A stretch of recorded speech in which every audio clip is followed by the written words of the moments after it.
pada saat itu dikatakan kalau mau buka jurusan yang paling tidak salah kita buka 3 jurusan, yaitu mesin, elektro, sipil. Ya. Cita-cita saya itu sebetulnya ITB itu, pingin ke ITB gitu kan. Saya kan dari STM tuh, ya sekolah tidak mikir, ya, STM. Polman, itu Isma Polman ITB, di PMS ke Polman ITB. Polman ITB. Ya, Polman ITB, PMS ITB, Polman ITB. Jadi Polman Bandungnya kapan, Pak? Nah, Polman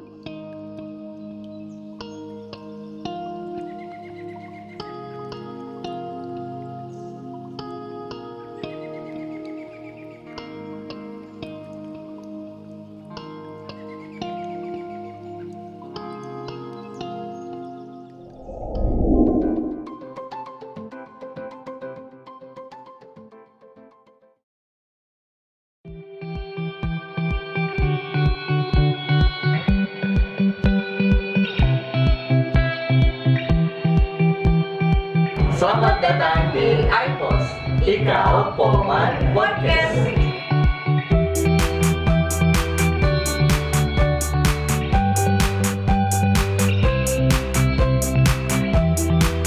Jadi nanam padi keluar padi, tapi rumputnya pasti ada. Tapi nanam rumput nggak mungkin keluar padi. Rencananya dalam waktu dekat, flyer reuni akbar akan kita sebar.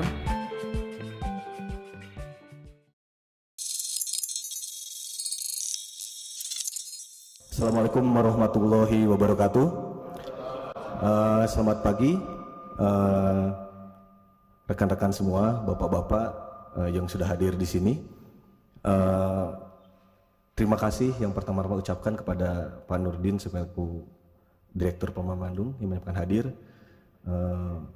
Terus di sini aja juga Pak Adis, ya selaku senior alumni PMS ITB, alumni dosen Polman Bandung juga Pak ya.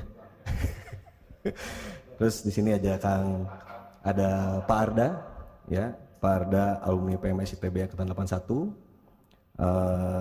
Ada Kang Agus Ketua Ikal Polman. Samping kiri saya ini Kang Fajar, ya MO 2003. Di sebelah sana ada Kang Dadang FE 98, ya sama Kang Ahmad FE 96. Kali ini kita hadir di sini di podcast Ikal Polman Bandung, sedikit spesial, bukan sedikit ya, spesial sebetulnya, karena tema kali ini adalah menuju 50 tahun pendidikan Politeknik Indonesia. Jadi kita sadar bahwa Polman PMS ITB ini adalah cikal bakal Politeknik, pendidikan Politeknik di Indonesia.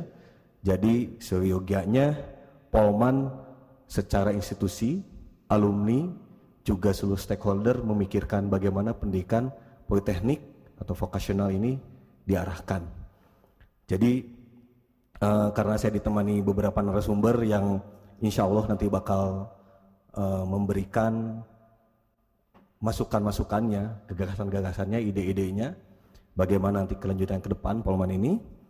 Saya juga ditemani oleh Pak Erik Hidayat. Kebetulan beliau adalah pelaku sejarah berdirinya PMS ITB dari mulai awal bersama Pak Adis di sini. Nanti mungkin kita akan melakukan video call, bukan video call ya, mungkin telepon ke beliau, karena sebelum kita beranjak ke rencana-rencana apa dan bagaimana, namanya sesuatu itu ada sejarahnya. Jadi sejarah itu harus kita tahu, karena pada saat kita membuat sejarah, pada saat di awal pasti yang namanya pelaku-pelaku sejarah ini memiliki cita-cita. Cita-citanya apakah sudah tercapai atau belum, dari kacamata beliau yang memang melakukan sebagai pelaku sejarahnya. Berdasarkan itu nanti kita berdiskusi biar nanti arahan jelas. Jadi mungkin itu sebagai pembuka dari saya. Oh, saya Rida, perkenalkan dulu, saya Rida, Polman Bandung, lulusan MM98. Yaitu mungkin saya coba sebentar saya coba kontak Pak Erik untuk bisa menyapa kita semua.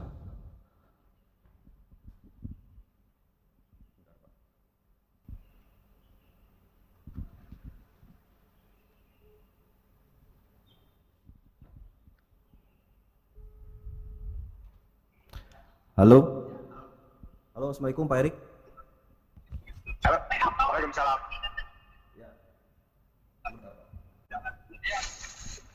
Jaringannya kurang baik ya? Enggak Pak, cukup baik kok, cukup baik.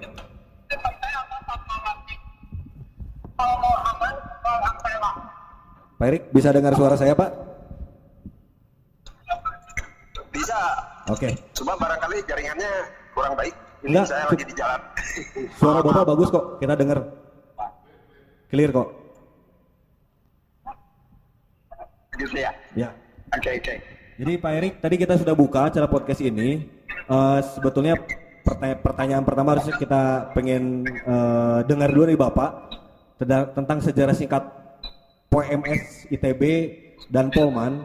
Brief aja Pak, jangan tidak terlalu lama. Ya. Terus Bapak coba informasikan kepada kita semua cita-cita dari mendirikan politeknik atau misalnya pendidikan politeknik ini. Sama yang berikutnya adalah bagaimana menurut Bapak apakah sudah tercapai atau belum cita-cita tersebut. Begitu Pak. Oke. Ya, enggak Pak, silakan. Tadi agak terputus sedikit. Yang terakhir gimana? Apa? Yang terakhir Anda? Yang terakhir apakah dari cita-cita yang Bapak impikan tersebut bersama rekan-rekan dulu sudah tercapai atau belum? Begitu Pak. Siap. Oh gitu ya. Ya. Enggak Pak. Oke. Silakan Pak Erik. Terima kasih atas kesempatan yang diberikan dan mohon maaf saya tidak bisa hadir secara offline, di situ ada halangan tertentu. Jadi kalau bicara tentang sejarah Polman, di awalnya itu adalah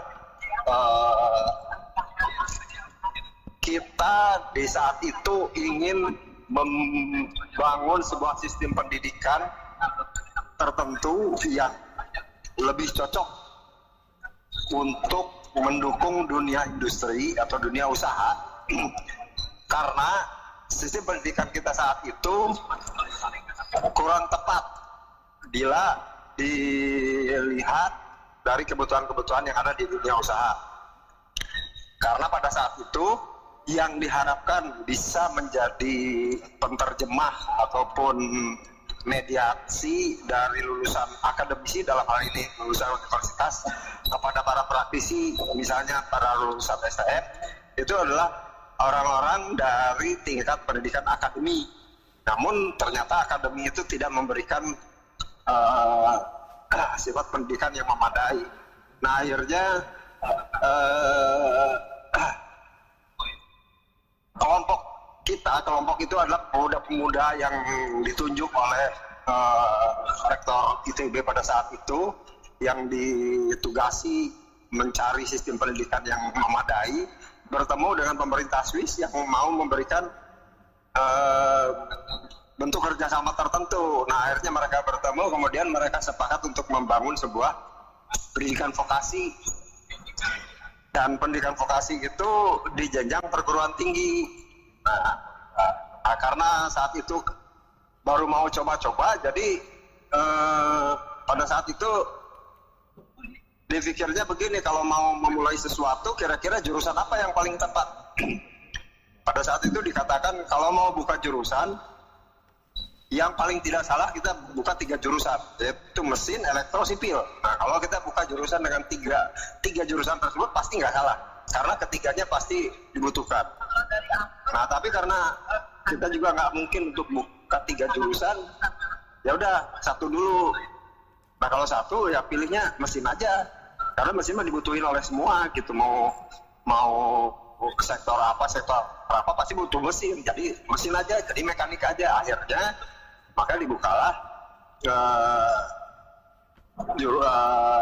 jenjang pendidikan di bidang mekanik. Namanya mau apa ya? Oh nanti akan makin banyak teknik-teknik yang akan kita geluti ke depan, namanya politeknik aja. Nah karena 2 kata itu jadi awalnya namanya jadi politeknik mekanik. Nah karena ini merupakan kerjasama, jadi di belakangnya ditambahin politeknik mekanik Swiss ITB gitu, kira-kira itu awalnya gitu ya. Mungkin itu sejarah kenapa dibangun sebuah pendidikan politeknik pada saat itu gitu, untuk menjawab Siap menjawab Pak. Yang kedua cita-citanya Pak. Keresahan di dunia usaha bahwa pendidikan tinggi kita belum gitu aja sih betul. Ya. Nah itu yang pertama. Kemudian kalau tadi dibilang cita-cita ya atau apa sasarannya gitu ya. Ya betul Pak. Betul. Nah, jadi sasarannya itu kalau di PMS pada saat itu kita itu mentargetkan diri atau mempunyai visi ke depannya itu adalah menjadi ujung tombak teknologi manufaktur di negeri ini gitu ya. Jadi kita itu bukan followers, tapi kita itu ingin menjadi puller ya, menjadi puller. Kalau ujung tombak tuh puller kan, jadi kita yang membawa teknologi manufaktur di Indonesia. Makanya kita masuk di teknologi dasar gitu pada saat itu di dunia manufaktur. Dan pada kenyataannya memang pada saat itu betul. Kita misalnya kalau kita mengingat di awal-awal industri manufaktur di kita dimulai dari otomotif. Di otomotif tersebut ataupun di pabrik-pabrik motor dan sebagainya, seluruh tool and die itu masih diimpor. Tapi dengan adanya PMS atau Polman, lulusan-lulusan kita menjadi pionir-pionir di industrinya untuk membangun departemen atau die shop, mold shopnya sendiri di situ, dan akhirnya berkembanglah mold and die shop sendiri, dan bahkan ada perusahaan-perusahaan mold and die making berkembang di seantero negeri. Itu kalau kita bicara masalah tooling. Di masalah foundry sama juga gitu ya. Saya kira orang-orang foundry merupakan cikal bakal pengembangan teknologi pengocoran logam di Indonesia, dan pengocoran itu merupakan hulu daripada industri logamnya gitu ya. Dan itu saya kira sampai hari ini Polman merupakan referensi ataupun benchmark utama bagi pengembangan industri pengocoran logam di negeri ini.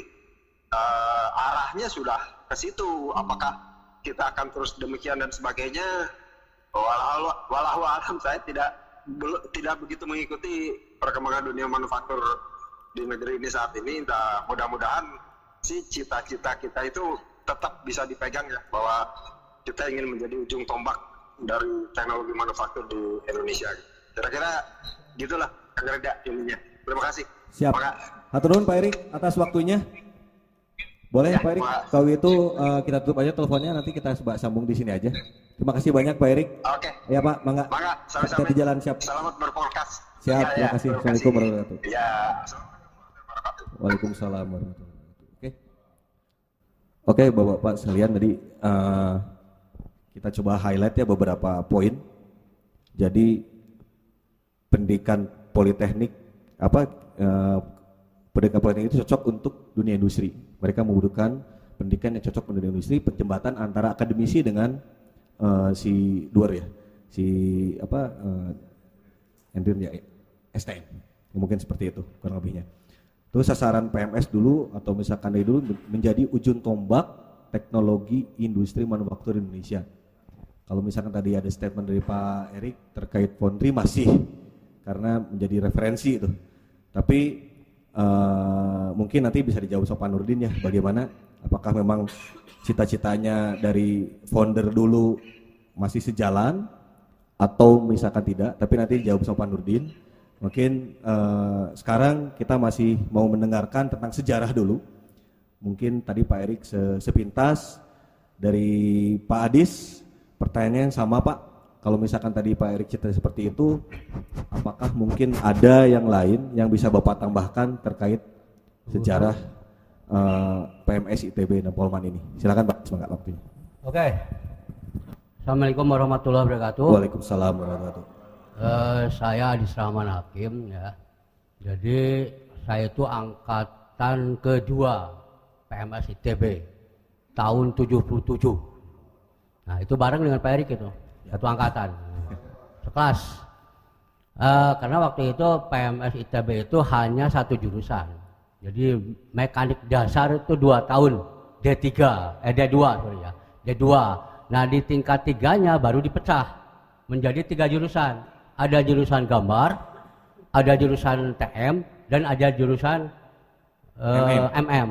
Ini.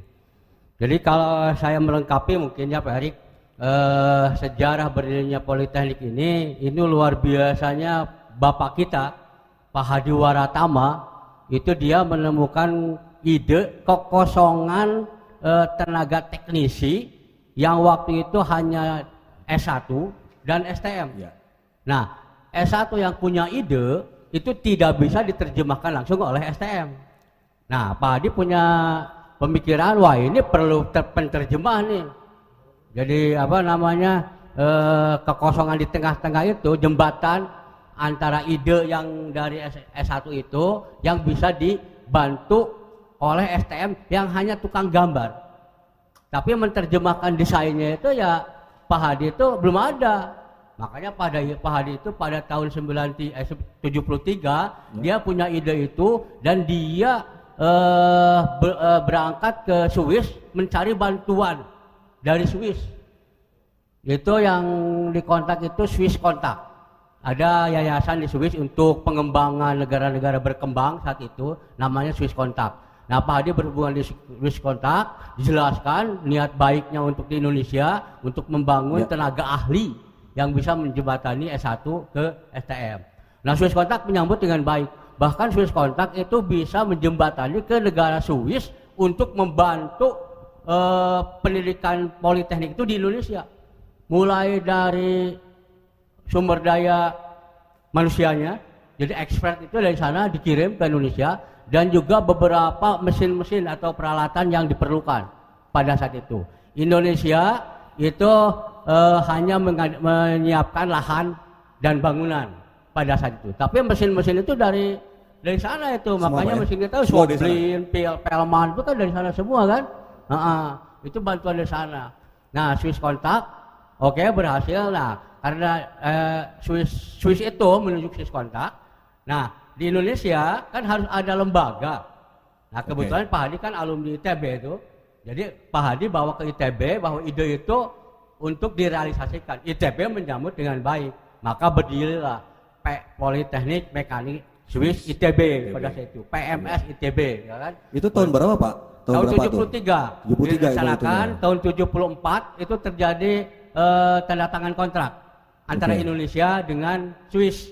Itu tahun 73. Nah, peletakan batu pertama itu groundbreaking-nya itu tahun 74.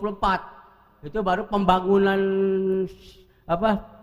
infrastrukturnya, fisiknya itu tahun 74. Bangunan di mana, Pak, di sini? Di mekanik, bengkel mekanik. Bengkel mekanik. Itu dulu kecil itu. Sekarang tuh udah 3 kali lipat lah ya, atau 4 kali lipat mungkin. Dulu tuh kecil, hanya sebelah timur aja. Sebelah sininya yang saya ingat itu masih lapang basket, ya kan. Nah, terus waktu itu setelah diresmikan tahun 74, 75 programnya digodok, ya. Itu Pak Hadi dengan beberapa insinyur dari ITB dibantu oleh ATMI waktu itu. ATMI Solo, Pak. ATMI Solo ya dibantu. Nah, terus tahun 76 kita udah siap menerima mahasiswa. Maka tahun 76 itu angkatan pertama itu sudah mulai. Sebanyak 52 orang. Waktu itu.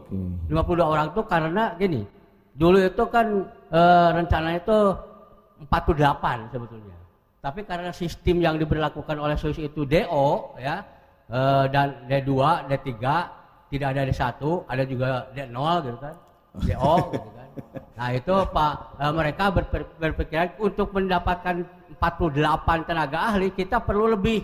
Maka 52 yang diambil. Dan memang kenyataannya itu di tengah jalan itu ada aja yang rontok. Jadi berapa yang lulus, Pak, angkatan pertama? Masih ingat nggak? Angkatan pertama berapa? Yang lulus berapa orang? 48. Dari 50? Dari 52. Ya, 4 orang. Itu 48. Rontok 4 nah, orang. pas. Memang disidarakan 48 gitu kan. Akhirnya tingkat 3-nya baru dipecah. Ada jurusan gambar itu hanya 5 orang. Ya. 5 orang waktu itu.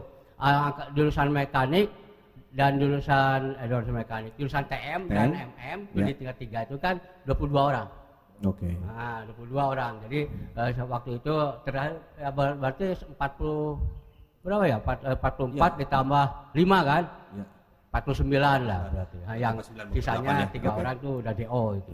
Nah, berjalan dengan waktu itu ya karena Politeknik ini setelah berdiri tahun 76, saya angkatan kedua tahun 77. Saya juga waktu itu tertarik ke PMS itu ya karena ada bulenya sih. Ya. Ada nama Swissnya ya Pak ya? Ya, ada dan Swiss-Swissnya ada ya? Swissnya. Ya. Cita-cita betul. saya itu sebetulnya ITB itu. Ya. Pingin ke ITB gitu kan. Saya kan dari STM tuh, ya sekolah tidak mikir, ya, STM. Tanpa mikir? Tanpa mikir gitu. Nah, pingin ke ITB harus ada pengalaman kerja 2 tahun itu. Makanya saya waktu itu tidak ingin kuliah. Ya udahlah saya kerja karena STM itu kan saya bisa kan. Ya. Bisa apa gitu, nggak bisa kerja gitu. Ya saya kerja. Kebetulan itu kadarullah, saya kerjanya di Jalan Ganesha 3. Dan Ganesha 3 kan di depan ITB itu. Iya. Nah setahun setelah saya kerja, saya baru termotivasi untuk kuliah. Dan kuliah itu tidak ingin kemana-mana, ITB. Karena Ya. ITB benar-benar luar biasa gitu ya. Ya. Ikatan Cewek Bandung kan dulu kan. Nah, ITB gitu. Wah saya ingin ke ITB. Nah waktu itu saya daftar, saya belajar sendiri, ikut sekalu dan lulus sekalunya. Tapi saat saya daftar ke ITB, alhamdulillah saya tidak diterima. Nah, ya untung. Ya, tapi ITB bodoh sebenarnya. Waktu itu ITB tidak melakukan tes keterampilan. Saya kan punya keterampilan, tapi pengetahuan umum kurang. Karena dari STM kan, sekolah tidak mikir. Betul. Nah kalau sekarang SMK kan, sekolah mikirnya kurang. Sarua, gitu. Nah, terus saya setahun selesai kerja, saya daftar ke ITB, sekalunya lulus, ITB-nya nggak lulus. Akhirnya waktu itu kebetulan yang membangun politeknik ini secara fisik itu Biralo, Pak Nukman itu. Ganesha 3. Pak Nukman itu dosen senior ITB. Dia, Pak Nukman. Nah saya kerja di situ. Nah Pak Nukman cerita, "Des, terima ITB enggak?" "Enggak," dia bilang. "Udah gini aja, kamu kuliah di PMS ITB." Saya dengar PMS ITB, apa Pak PMS ITB? Politeknik Mekanik Swiss ITB. Wah, saya The Swiss-nya langsung Swissnya, ya? Pak. Iya, kamu ke sana boleh semua katanya. Akhirnya saya ke sini ya kanayakan 21 ini. Wih, bener wih. Apa boleh gitu. Akhirnya saya harus kuliah di sini. Ya. Daftarlah di situ. Angkatan kedua tuh 77 dan alhamdulillah saya diterima di sini. Ya. Nah, itu mungkin Allah tuh menggiring saya ke sini kan. Sehingga saya diterima di tahun 77. Setahun pertama saya tuh sambil kerja. Kuliah dari jam 7 sampai jam 2 dan jam 2 atau jam 3 sampai Isya saya masih kerja di arsitek. Jadi sebenarnya awalnya saya arsitek. Nah itu cerita lagi politeknik ini tahun 76 menerima siswa, tahun 77 itu pada saat saya 31 itu diresmikan itu. Baru diresmikan. PMS ITB-nya secara resmi. Diresmikan oleh menteri. Oke, menteri. Menteri Syahid Tayyib ya kalau salah. Ya. Ya, itu diresmikan itu, penandatangan dihadiri oleh semua mahasiswa kan. Saya ingat aja waktu di depan itu. Pas Syahid Tayyib datang terus lihat menandatangan, diresmikan tahun 73. Jadi angkatan pertama sebenarnya tahun 77. Saya angkatan pertama, angkatan 76 itu angkatan 0 itu. Perintis ya Pak ya? Perintis, ya. Jadi Pak Dindin mungkin. Pak Dindin, Pak Madi, Ya, banyak lah ya. banyak ya, Itu ya. Pak Ketut, Miswar, banyak lah. Ya. Itu kakak kelas saya itu angkatan 0 itu.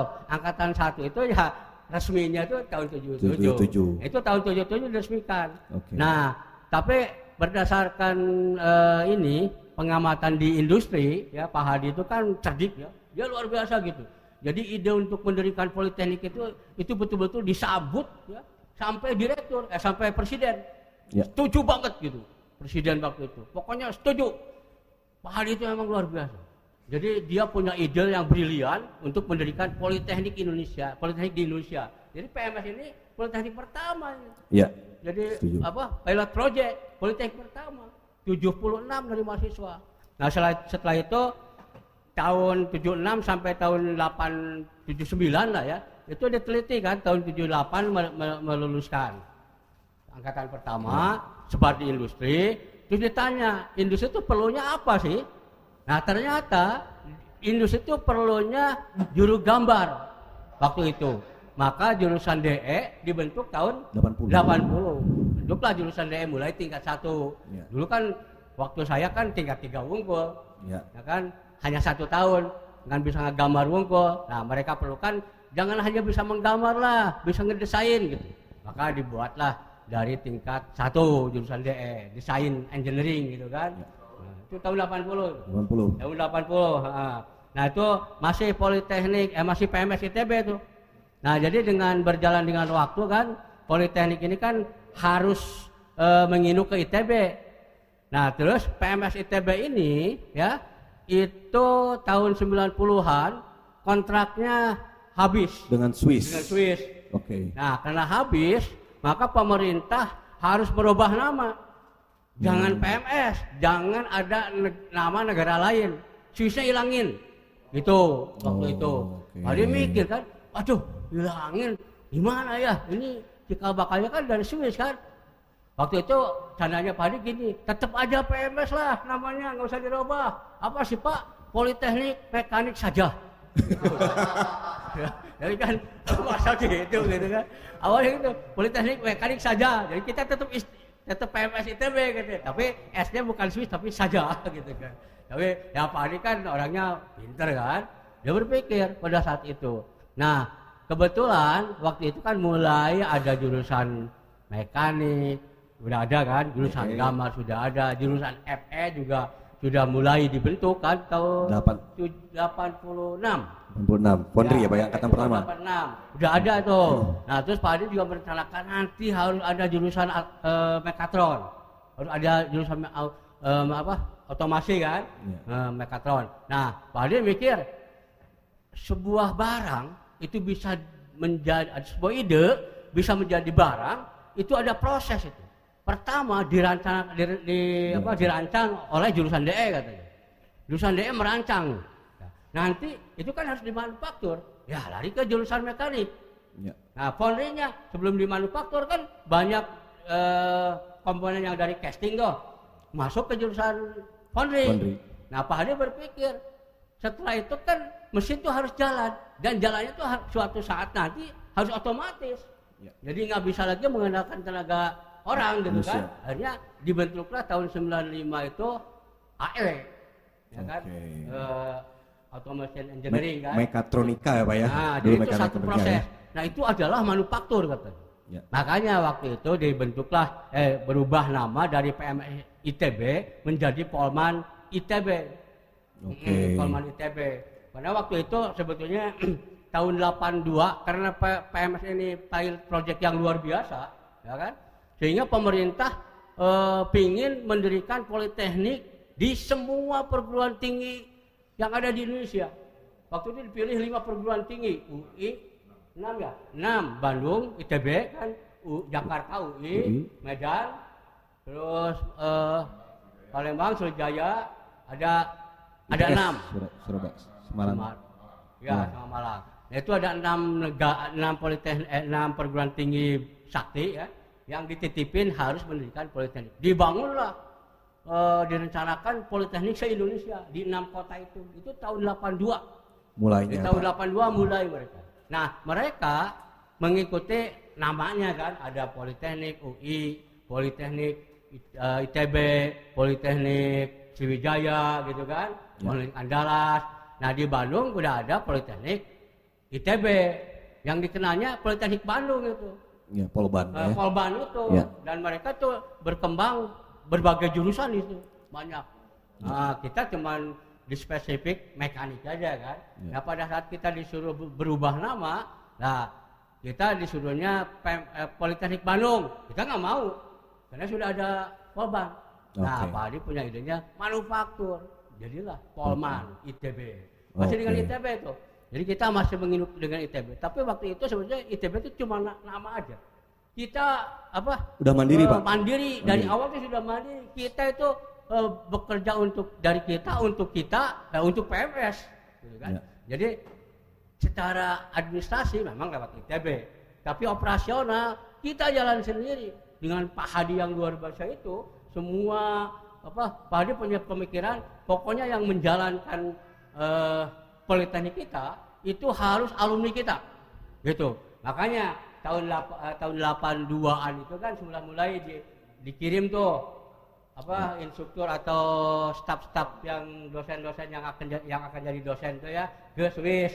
Pak Erik yang pertama, Pak Erik tuh angkatan pertama ke Swiss, saya angkatan kedua, berlima itu waktu itu. Bertiga, Pak Albertus sama Pak Wibawa. Saya kan angkatan kedua. Di sana kalau Pak Erik itu kan di sekolah kan, HTL kan. Ya. Nah, hidung tilahir gitu nah. Nah itu, nah kalau saya waktu itu programnya mereka itu gini, ini yang sekolah sudah ada nih, coba yang magang. Nah jadi saya kesana itu dimagangkan di industri. Oh, tapi magang di sambil industri. sekolah. Sambil sekolah tapi nyata. Nah sekolahnya tuh hanya Sabtu dan Minggu aja. Senin sampai Jumat saya di industri. Nah untuk pengembangan ilmunya, kalau pengalaman industrinya saya di industri kan 5 hari. Pengembangan ilmu kalau tidak Sabtu itu Minggu saya kuliah di sana. Jadi itu namanya tekniker. Saya kuliah di sana itu di IBZ, Institut Berufsbildung Zurich ya waktu itu. Berufsbildung itu sebetulnya pendidikan pertukangan. Jadi tenaga ahli lah. Tenaga ahli, kan? ya. Saya di sini. Nah itu saya dengan Pak Erik di Swiss, yaitu tahun 82 itu. 82 saya kembali ke sini tahun 85 akhir, itu DE sudah ada tuh. DE itu sudah ada yang dipegang langsung oleh orang Swiss. Waktu itu ini Sanmayer. Pegang langsung oleh Swiss. Saya datang, saya langsung didampingkan dengan beliau ya untuk menjalankan DE. Nah, DE Pak Sanmayer selesai, saya menggantikan tahun 87 itu. Nah itu sejarah Politeknik sampai DE. Nah karena berkembang terus tahun 86 FE dibentuk. Ya. FE dibentuk ya, terus tahun 95 Mekatron Ya. dibentuk. Lengkaplah manufaktur gitu. Nah itu luar biasanya Pak Hadi itu ya. Pada saat PMS meluluskan mahasiswanya, itu kan D3 tuh. Nah D3 itu Pak Hadi minta, kalau D3 dulu kan golongannya 2B ya, 2B ya. Nah tapi Pak Hadi minta 2B plus 3 tahun. Nah dengan kehebatan Pak Hadi itu setuju itu. Jadi lulusan kita tuh 2B plus 3 tahun. Padahal akademi yang lain itu hanya 2B aja. Protes dia. Ada Atenas, ada Akademi Unjani lah, banyak lah ya. Nah itu protes. Loh kok enak aja lulusan PMS baru aja lulus sudah 12 per 3 tahun, kami aja 2B aja gitu kan. Nah akhirnya perguruan tinggi di Indonesia, akademi di Indonesia itu disuruh berubah jadi perguruan tinggi, jadi sekolah tinggi. Makanya Unjani jadi sekolah tinggi Unjani kan. Terus Itenas jadi sekolah tinggi jadi Itenas, jadi institut ya kan. Itu berubah karena kita tuh. Karena Pak Hadi itu. Nah itu hebatnya Pak Hadi. Sehingga kita ini memang dengan adanya Pak Hadi itu katakan bapaknya Politeknik lah. Ya. Bapaknya Politeknik. Nah itu pada saat mendirikan Foundry aja, yaitu tahun 86, itu adalah satu-satunya perguruan tinggi atau pendidikan di bidang Foundry di Asia Tenggara. Bukan hanya di Indonesia. Iya. Sampai sekarang, jadi Pak. Foundry itu ya satu-satunya pendidikan pengecoran logam di Asia Tenggara. Foundry itu sasarannya bukan hanya nasional, Asia Tenggara. Dan benar, di mana-mana di Asia itu tidak ada sekolah Foundry kecuali di kita. Itu Foundry. Nah itu ya.